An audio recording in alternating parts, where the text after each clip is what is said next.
Hello, you beautiful people. So today I've got kind of an interesting issue for you today, and it's right here. You could probably barely see it.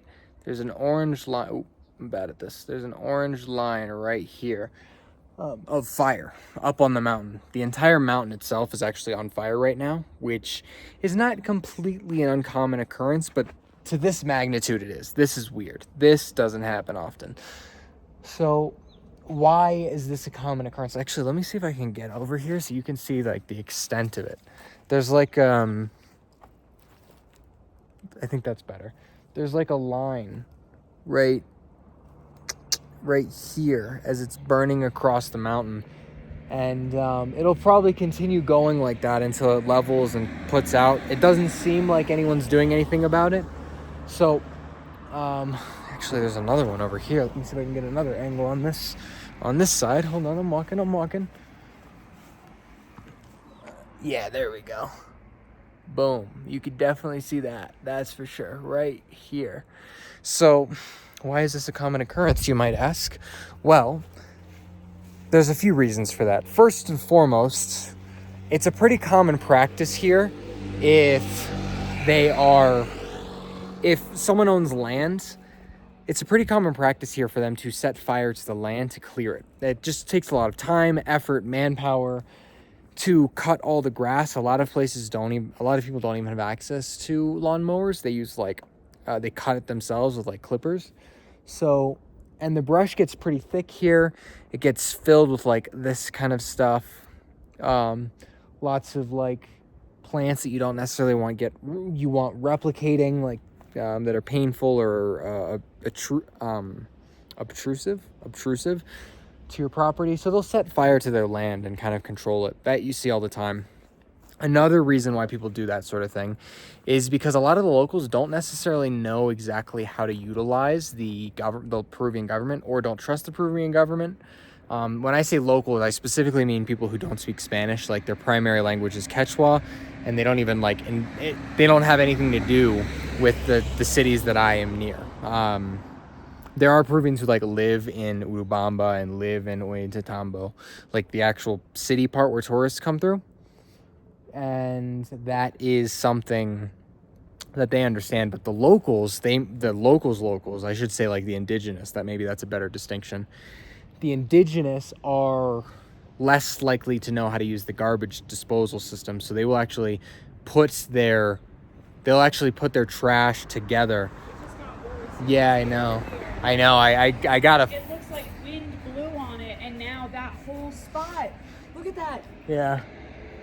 I'll get up there again. Can you see it? Yeah, you can see it, can catch it. It's bad though. This entire mountain, there's a good chance, we're in dry season right now, so there's a good chance this entire mountain, it's not gonna get destroyed, but all the plant life on it, there's a good chance it'll get burnt to a crisp. And it doesn't sound like anyone's doing anything about it. I don't hear any sirens. I don't see people tossing water.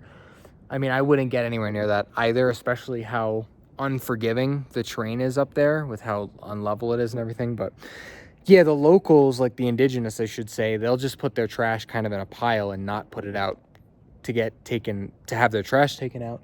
So you'll just see big piles of trash being burnt if you go to certain areas at the right time. So this is, like I said, a rather common occurrence, but to this magnitude, it is not. This is weird. I haven't seen anything like this. I hope people are okay. There's probably houses over there. But, there's literally nothing we can do. I'm not a fireman, and I don't have the tools to climb that mountain to put it out anyway. But it's dry season too, so there's not really much access to water. Wow, you can even see above me, there's the clouds, and then there's the smoke. But yeah, I guess this doesn't necessarily apply to any of you travelers, although it is something you're going to want to keep an eye out for.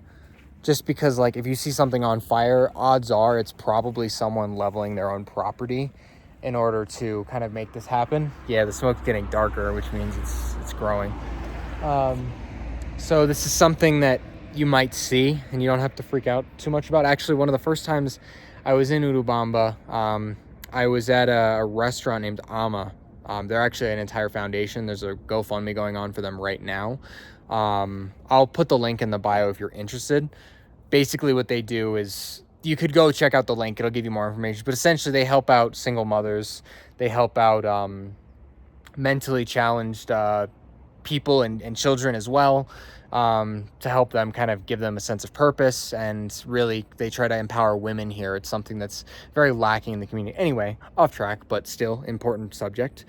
I was actually with my partner, and we were going to a restaurant.